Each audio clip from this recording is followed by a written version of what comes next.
Eu quero convidar todos vocês que abram as suas Bíblias para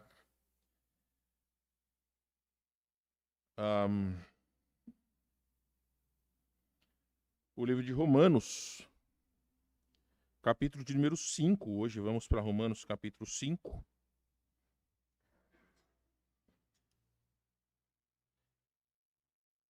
O nosso texto inicial é Romanos 8, 28, mas hoje eu quero convidar vocês que abram suas Bíblias para Romanos, capítulo 5.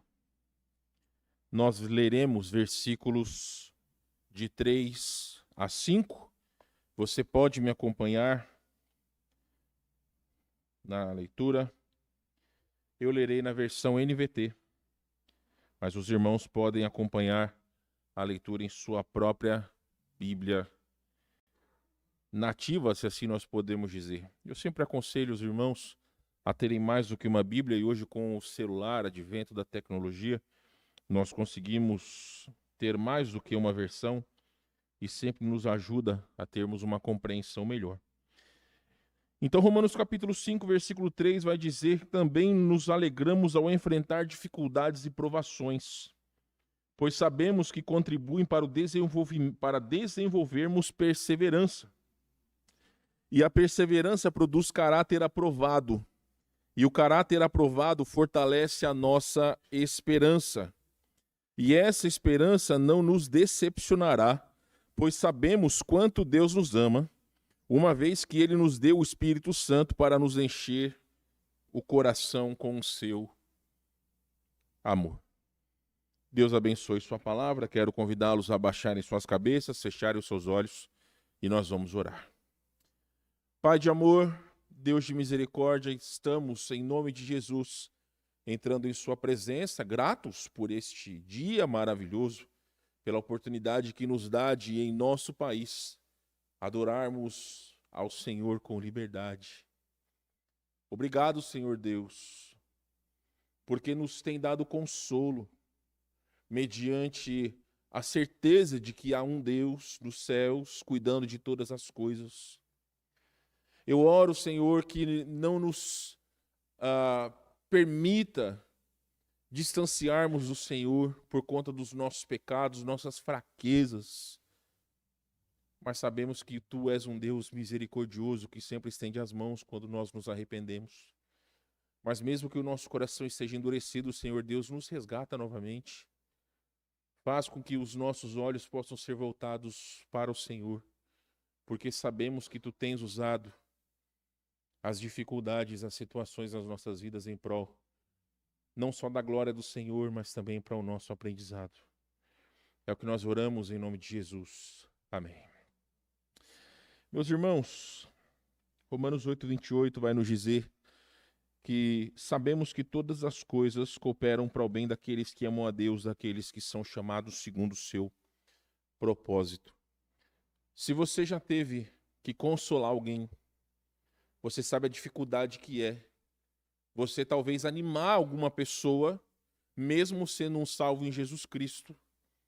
Porque muitos de nós, por mais que tenhamos experiência em dificuldades e adversidades, nunca nós vamos saber o que a outra pessoa está passando. Recentemente eu estive no hospital visitando o irmão Lucas, o qual está hospitalizado há 90 dias. Ele realmente não aguenta mais ficar internado, não aguenta mais estar naquela situação. Então, o que você vai dizer para uma pessoa como essa? Algumas vezes, nós cristãos temos a facilidade de simplesmente dizer: olha, confie em Deus, que Deus tem um propósito. É muito fácil essas palavras saírem da nossa boca quando não somos nós que estamos passando por esse tipo de situação. Porque talvez o maior problema que nós temos quando passamos pelas provações é saber esperar. E esperar não o nosso tempo, mas o tempo de Deus. Porque existem determinadas coisas que podem nos acometer ou podem nos acompanhar até o último dia das nossas vidas. Existem algumas coisas que talvez Deus vai permitir que, através delas, nós chegamos nos últimos dias das nossas vidas. Mas como cristãos, as palavras que saem das nossas bocas, elas têm que estar carregadas de certeza. Elas não podem ser palavras simplesmente ditas ao vento. Se vocês já andaram no centro de Porto Alegre, vocês vão ver aquelas pessoas que estão entregando folhetos, aquelas pessoas que estão ganhando o seu sustento, mas elas estão ali entregando panfletos de coisas que talvez elas mesmas não fazem uso. Então você vê nos rostos delas que elas estão ali simplesmente para entregar algo. Então, aquelas pessoas, elas talvez não creem que aquilo que elas estão entregando seja o melhor para você, ou talvez o melhor para ela. Nós, como portadores do Evangelho, como embaixadores de Cristo, nós temos o privilégio de anunciarmos uma palavra que é viva. Mas muitas vezes essa palavra viva, ela não é viva em nossos corações. Ela não se faz presente em nós. Porque é fácil talvez dizer para o outro confiar em Deus quando está passando por dificuldades, mas e quando nós estamos passando por dificuldades? Porque eu já advirto vocês que quando a Bíblia fala que todas as coisas cooperam, até mesmo bater o dedinho na quina da cama coopera, de alguma forma, para o bem daqueles que amam a Deus. Talvez derrubar um copo d'água, quebrar um copo, talvez uma batida de carro, talvez alguma situação que muitas vezes nós não achamos que Deus está por trás daquilo, quando na verdade, simples situações que acontecem, Deus está por trás. Porque quando nós cremos, e nós vamos falar muito sobre a questão da soberania de Deus, meus irmãos, Deus ele é soberano. E se Deus é soberano, ele age sobre todas as coisas. Deus não fica indiferente às coisas que ocorrem nesse mundo. As coisas só ocorrem porque Deus permite. Então ele sabe de todas as coisas. Ele não fica indiferente ao nosso sofrimento ou ao sofrimento de todas as pessoas. Mas de todas as maneiras, quando nós entramos nesse estudo, eu deixei claro para os irmãos que o maior problema de nós cristãos é nós abafarmos em nossa mente o agir de Deus sobre as coisas que nos ocorrem. E esse é um campo fértil para que o diabo possa trabalhar em nossos corações. Não são poucas as pessoas que duvidam do poder de Deus. Às vezes nós temos pessoas cujo a sua vida ela está por um fio, no sentido de que não só por questões de doença, mas talvez até mesmo a amizade de alguém, ou até mesmo situações familiares estão por um fio, até mesmo situações entre cristãos estão por um fio. Pessoas vivem saindo da igreja porque não conseguem lidar umas com as outras. E a pergunta que não quer calar é o seguinte: será que Deus, Criador dos céus e da terra, será que Deus pode mudar um coração que é endurecido pelo pecado? Vocês creem que sim? Deus pode? Eu digo para vocês que a resposta para isso é sim e não. Nós cremos que Deus pode, porém, existe o livre-arbítrio do homem. Então Deus, ele não vai, ou pelo menos Deus não nos fez robôs ou marionetes para que as vontades de Deus sejam feitas. Não. A soberania de Deus trabalha conforme aquilo que nós, de alguma forma, temos livre-arbítrio para decidir sobre nossas vidas. Nós não podemos pegar Deus de surpresa. Mas ainda assim, muitas vezes os nossos corações estão fechados para aquilo que Ele pode fazer.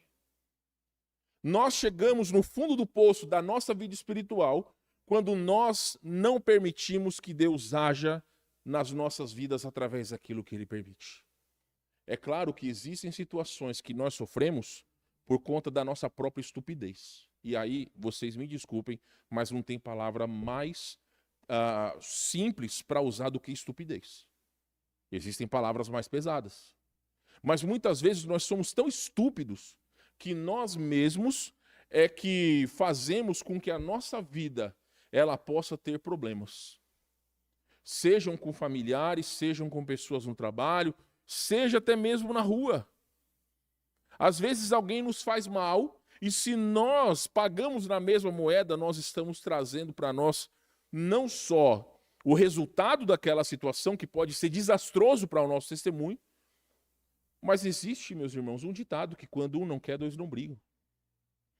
Então existe na palavra de Deus modelo de pessoas que sofreram quando foram injuriadas, mesmo que não pagaram o mal com o mal. Então, o maior problema que nós temos visto nessa lição é que o diabo ele usa o desânimo dos crentes ao não ver o agir de Deus sobre os seus problemas. É como eu digo para vocês, eu realmente creio que existem situações pelas quais nós, segundo a nossa estupidez, lembra dessa palavra, nós é quem nos colocamos. Muitos de nós nos endividamos e achamos que Deus é quem tem que nos tirar do fundo do poço, quando na verdade nós fomos os responsáveis por trazer sobre nós e nossa família toda aquela situação. Mas existem situações cujo controle nós não temos nenhum.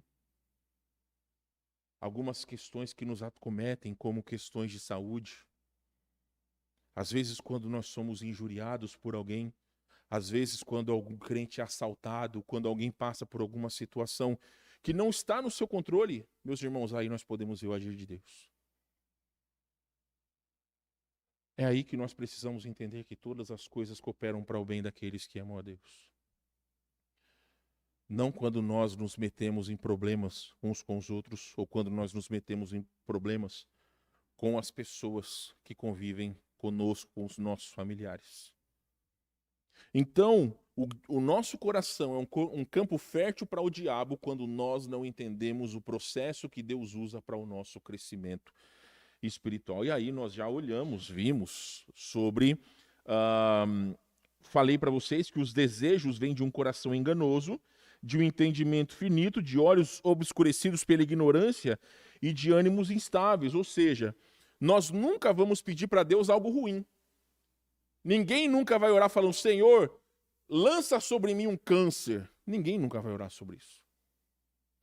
Então a nossa tendência é só orarmos por coisas boas, mas Deus sabe que precisa equilibrar a balança das nossas vidas.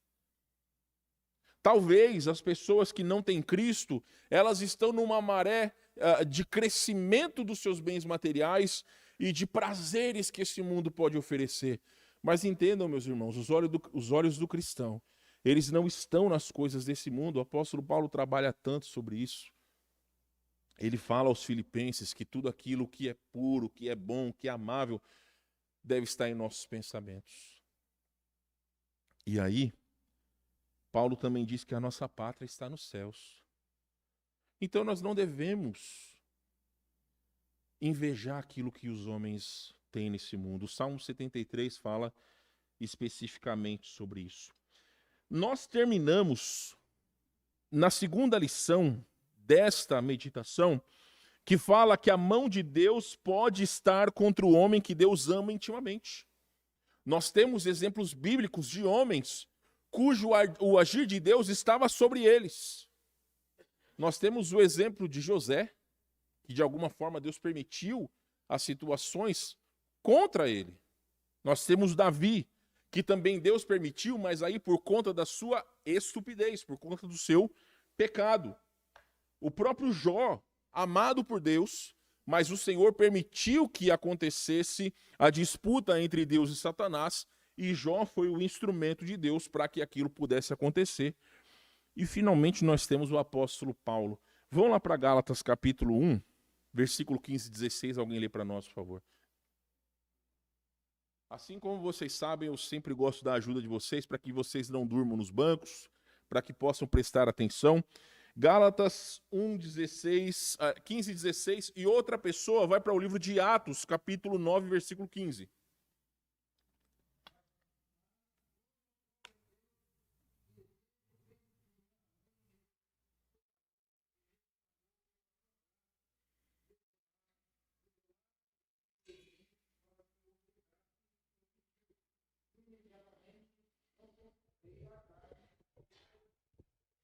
O apóstolo Paulo está dizendo que o seu chamado para ser pregador do evangelho aos gentios se deu ainda no ventre de sua mãe, dentro da soberana vontade de Deus. Olha agora, Atos 9,15. Alguém lia para nós?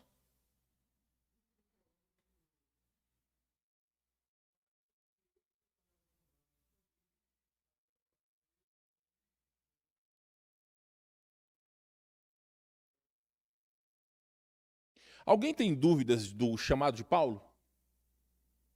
Alguém tem dúvidas de que ele era um instrumento de Deus?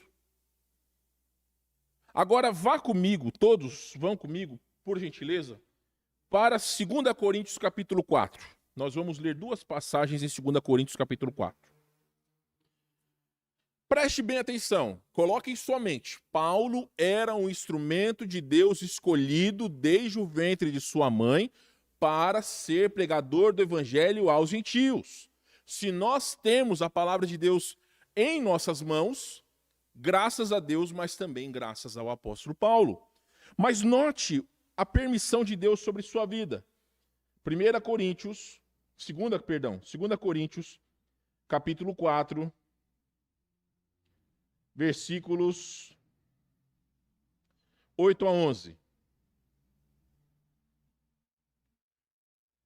Vou chegar aqui. Em tudo somos atribulados, porém não angustiados, perplexos, porém não desanimados, perseguidos, porém não desamparados, abatidos, porém não destruídos, levando sempre no corpo o morrer de Jesus, para que também a sua vida se manifeste em nosso corpo.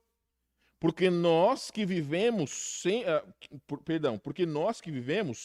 somos sempre entregues à morte por causa de Jesus, para que também a vida de Jesus se manifeste em nossa carne mortal. Então Paulo está deixando claro que a vida de um servo de Deus, ela deve estar à mercê daquilo que Deus desejar. É claro que muitos de nós gostaríamos de um dia comemorarmos como nossa irmã Irene aos 100 anos de idade. Alguns talvez não queiram chegar a tanto. Mas nem todos nós conseguiremos essa longevidade que pelo menos duas das nossas irmãs tinham.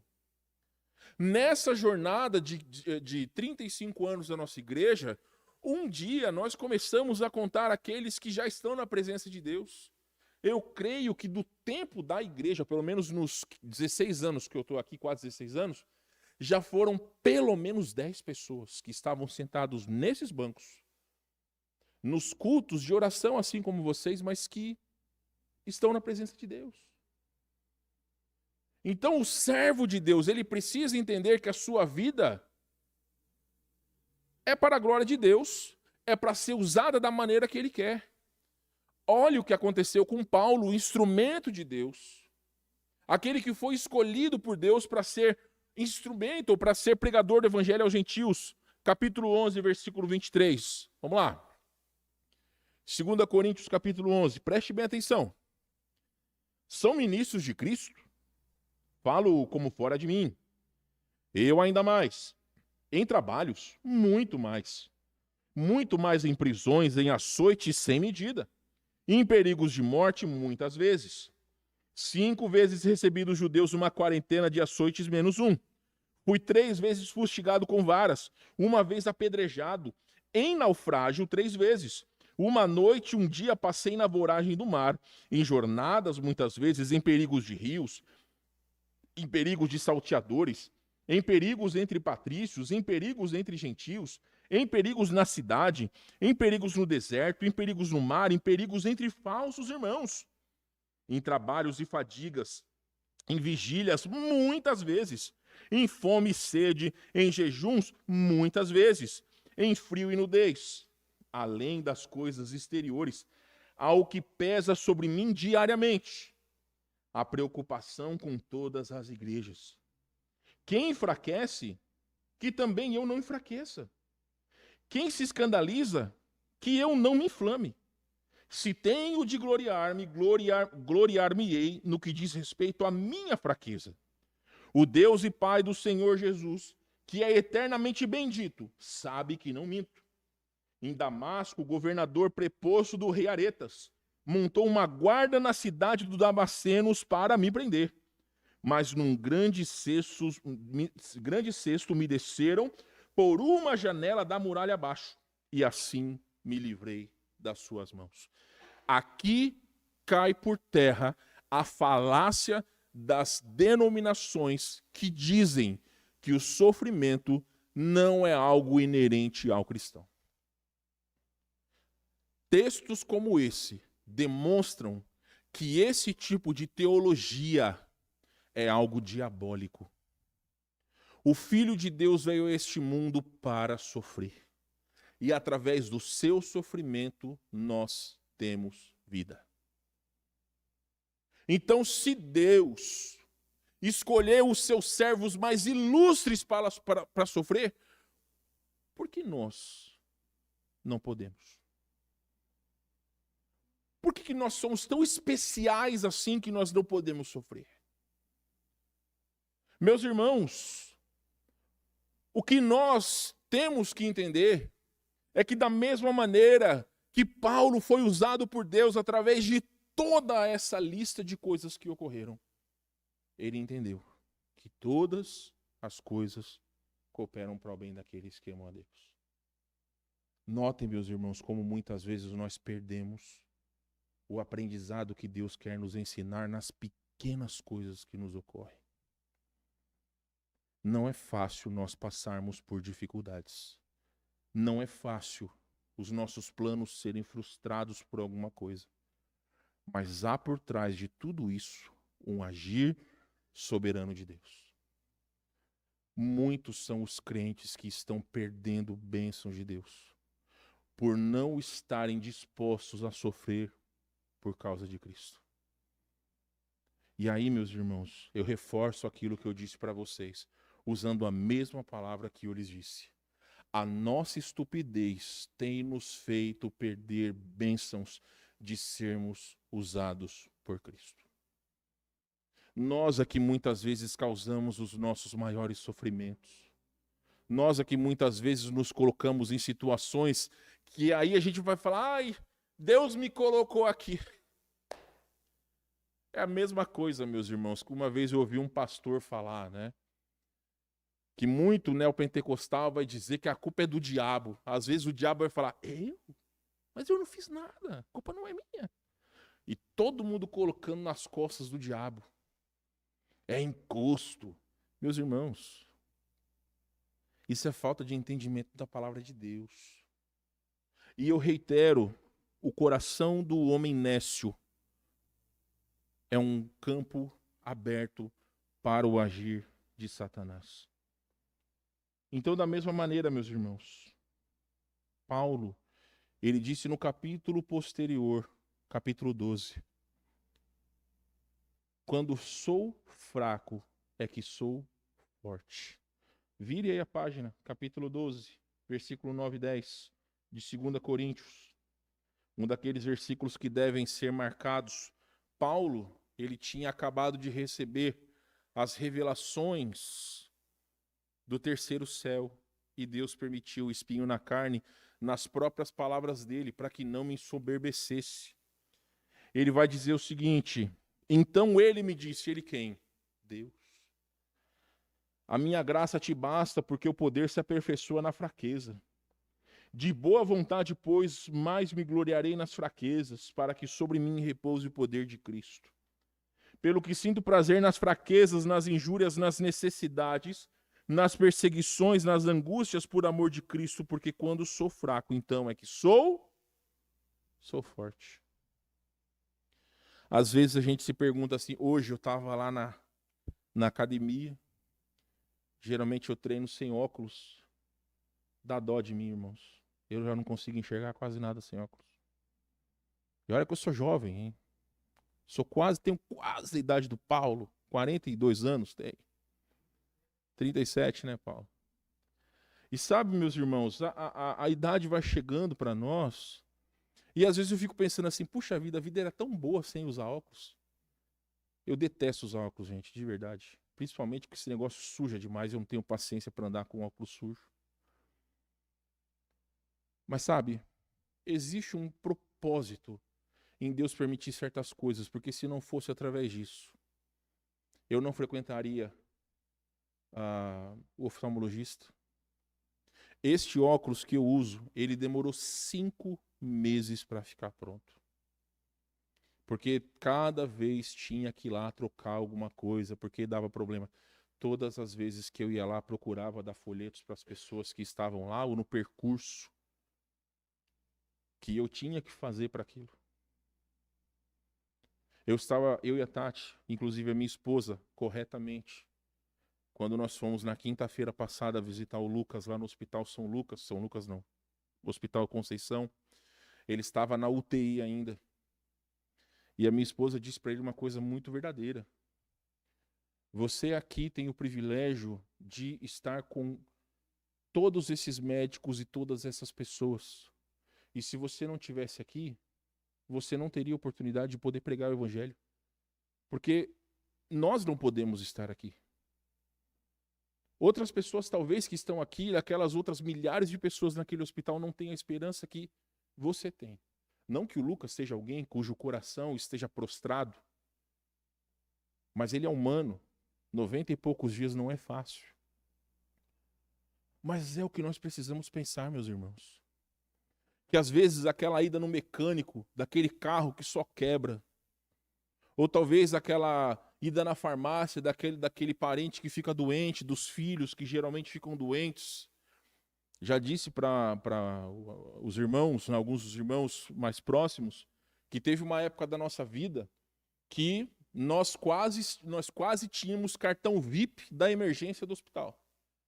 Porque as meninas revezavam, uma semana uma ficava doente, né? Uma melhorava, a outra ficava doente. Então, acho que por uns 2 meses a gente tinha que ir. Nós íamos, claro, quando os sintomas persistiam, quando a febre dava picos. Então, assim, graças a Deus, isso não tem acontecido com tanta frequência. Mas as oportunidades que nós temos quando estamos lá, procuramos entregar os folhetos. A Tati, na verdade, tem feito isso porque hoje não tem muito como estacionar o carro, então eu vou, deixo ela lá com quem está doente e volto para casa com quem está sã. É mais ou menos assim que a gente faz. Mas são as oportunidades que Deus nos dá, meus irmãos. É isso que os nossos olhos precisam estar atentos. Não existe acaso. Nós não somos colocados nos lugares porque simplesmente Deus não tinha o que fazer.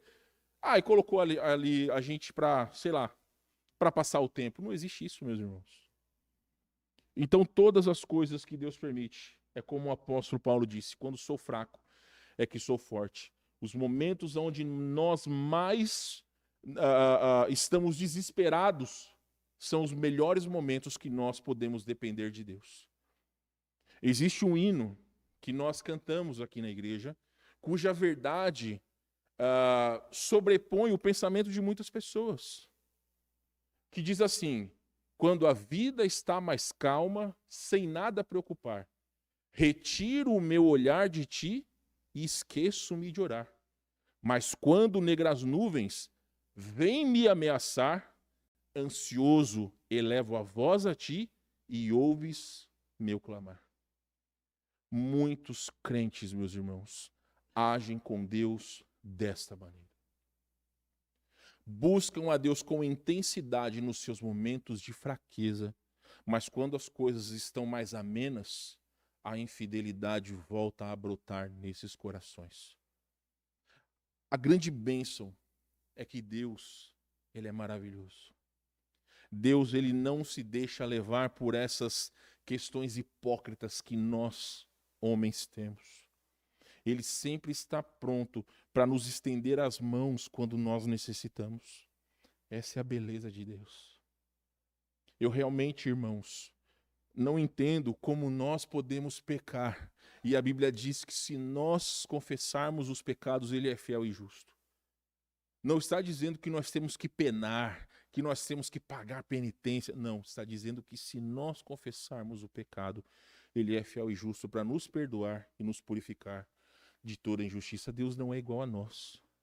Nós aqui muitas vezes, quando nós somos ofendidos, nós queremos retribuir na mesma moeda. Deus não é assim. Ele sempre está disposto a nos receber de braços abertos. E aí, meus irmãos, é a grande lição que nós precisamos aprender. Não existem acasos com Deus. Ele não pode ser surpreendido.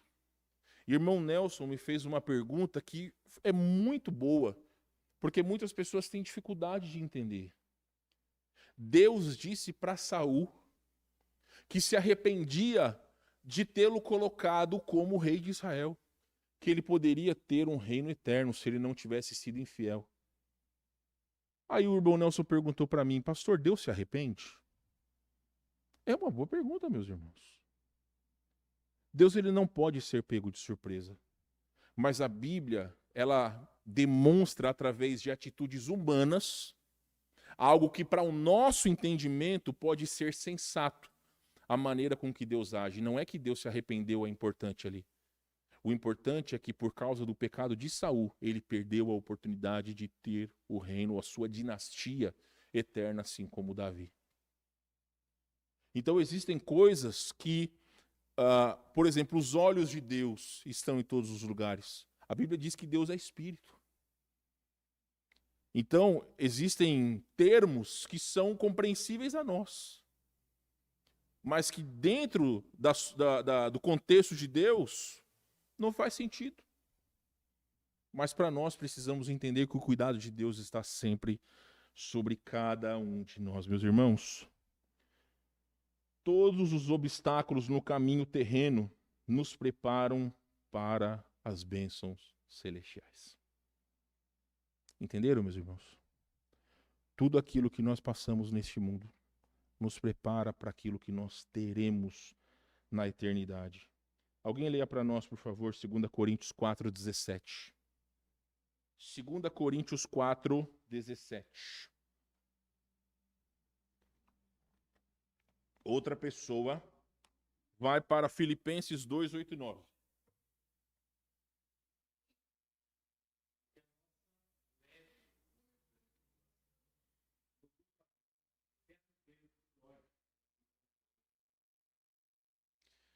Entenderam, meus irmãos?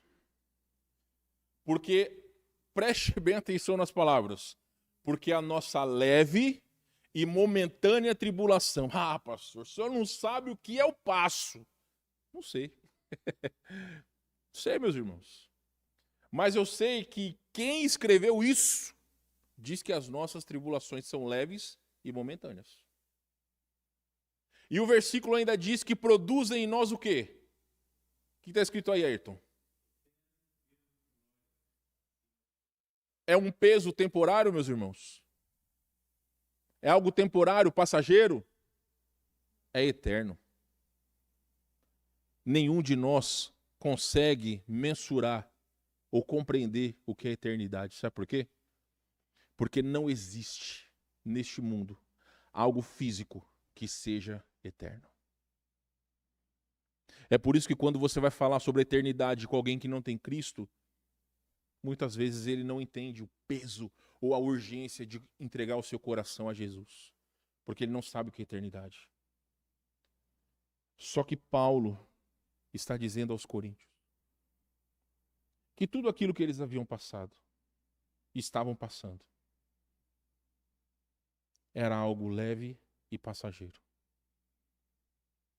Que através daquelas situações estava os preparando para aquilo que na eternidade eles poderiam usufruir.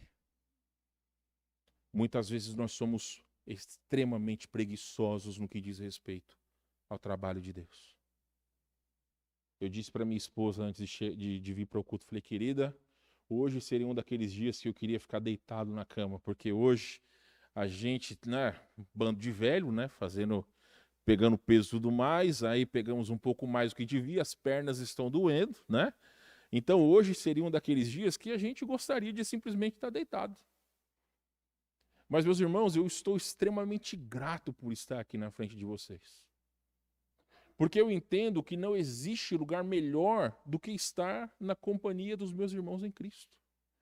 Todos os esforços que nós fazemos, existe um privilégio que muitas vezes nós não podemos mensurar. Todo o trabalho daqueles que puderam ir, não estamos colocando peso naqueles que não foram, porque Deus sabe, mas todo o trabalho que nós tivemos no sábado passado, Deus há de recompensar, meus irmãos. Deus há de recompensar. O nosso interesse é que, se talvez uma só pessoa, daquelas milhares que receberam aquele conteúdo, se uma só pessoa tiver entregue o seu coração a Cristo, todo o trabalho valeu a pena. Meus irmãos, esta igreja daqui a uma semana vai completar 35 anos. 35 anos que esse trabalho foi iniciado e hoje o pastor Roger e a irmã Sharon não podem estar aqui. Quem os conhece sabe dos problemas de saúde que eles tiveram, mesmo no percurso que eles estiveram aqui. Ainda padecem por problemas de saúde. Mas eu tenho certeza que se lhes perguntar se valeu a pena todo o esforço, eles vão dizer que sim. Porque eu creio que dezenas de pessoas se converteram através do ministério desses irmãos. Não só nesse lugar, outras igrejas foram formadas em outros lugares através da fidelidade daquele casal. Então, meus irmãos, vale a pena servir a Cristo. Vale a pena servir a Cristo. Filipenses 2, 8 e 9.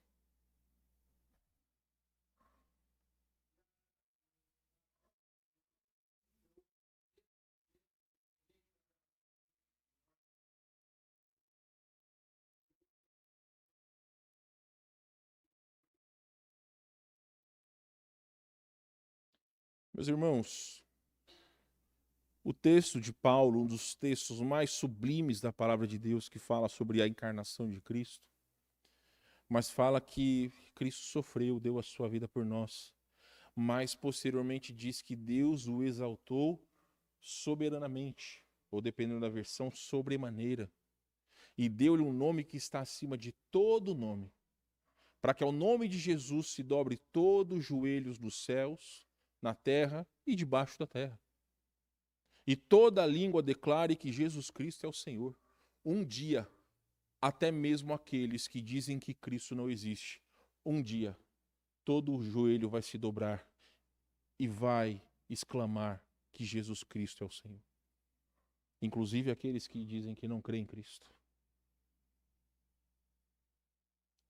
Então, os sofrimentos de Cristo tiveram um papel preponderante na nossa salvação, mas também Deus o exaltou como juiz deste mundo, que através dele pessoas podem ser levadas ao céu ou até mesmo lançadas ao inferno, porque não creram em Cristo. Existe um propósito soberano em todas as coisas que nos ocorrem, meus irmãos. Talvez, não quer dizer que amanhã você vai acordar com algum problema. Não é isso.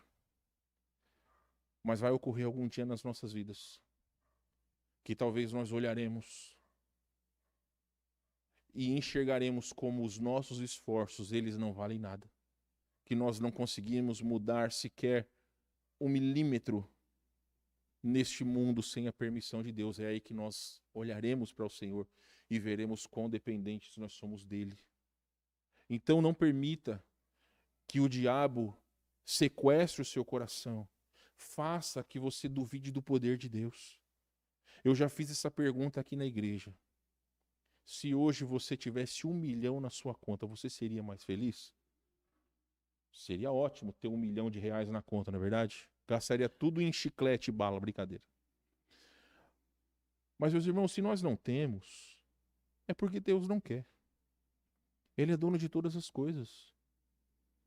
Deus sabe que se nós tivéssemos mais do que nós temos, o nosso coração poderia se desviar dos caminhos do Senhor. Então é por isso que Paulo diz que aprendi a viver contente com toda e qualquer situação. Paulo vai falar a Timóteo sobre a importância do contentamento. Não quer dizer que nós devemos estar contentes com a mediocridade, que nós não podemos ansiar por coisas melhores. Não é isso. Mas é que nós precisamos entender que aquilo que nós somos pela graça de Deus. Paulo disse, sou o que sou pela graça de Deus. Nós somos o que somos pela graça de Deus. Se nós temos nos esforçado para fazer a sua vontade, somos o que somos pela graça de Deus. E quando chegarem os dias difíceis, aí, meus irmãos, nós precisamos dizer, como Jó, quando perdeu os seus filhos, o Senhor deu, o Senhor tomou. Bendito seja o nome do Senhor. Se Deus nos tirar algo que achamos que é nosso, bendito seja o nome do Senhor. Se Deus permitir algo que nós não estamos esperando, bendito seja o nome do Senhor. Se alguma situação nos acometer, que talvez vai apressar o nosso tempo nesse mundo, bendito seja o nome do Senhor. Sabe qual é a melhor coisa, meus irmãos? É que mesmo que nesse mundo alguns vão mais rápido do que outros, um dia todos nós estaremos juntos. Como diria o Zagalo, vocês vão ter que me engolir. Vou estar lá no céu enchendo a paciência de vocês também. Essa é a beleza da vida cristã, meus irmãos. Então, que os nossos olhos sempre estejam fitos em Cristo nosso Senhor. Nós terminaremos, meus irmãos, lendo o livro de Marcos, capítulo 11, versículo 22.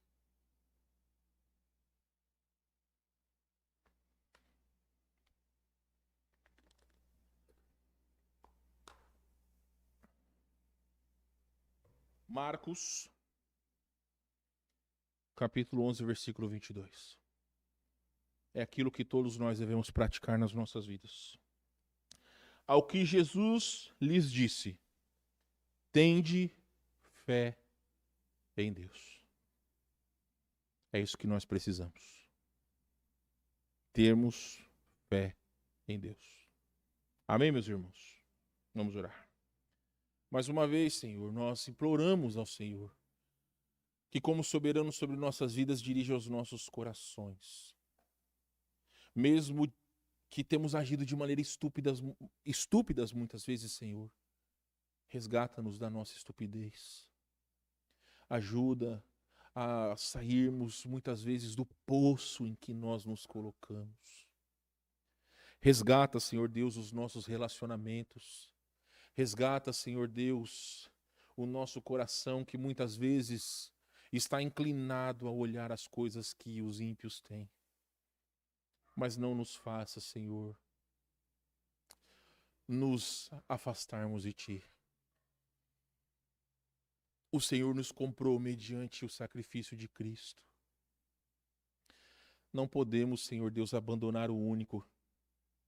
Quem pode nos dar esperança, quem pode nos auxiliar em todos os momentos das nossas vidas. Então, Pai, independente daquilo que nos acontecer, hoje ou amanhã, ou que já esteja acontecendo, louvado seja o nome do Senhor. Dirija-nos, Senhor Deus, para que os nossos corações estejam apegados ao Senhor, confiados sempre nos propósitos soberanos que o Senhor tem para as nossas vidas. Afasta o diabo de nós, Senhor Deus. Não permita que os nossos corações se afastem de Ti e apeguem-se no diabo. Ajuda-nos, Senhor Deus, a retornarmos, a estarmos diante de Ti cada dia. É o que agradecemos ao Senhor e lhe pedimos em nome de Jesus. Amém.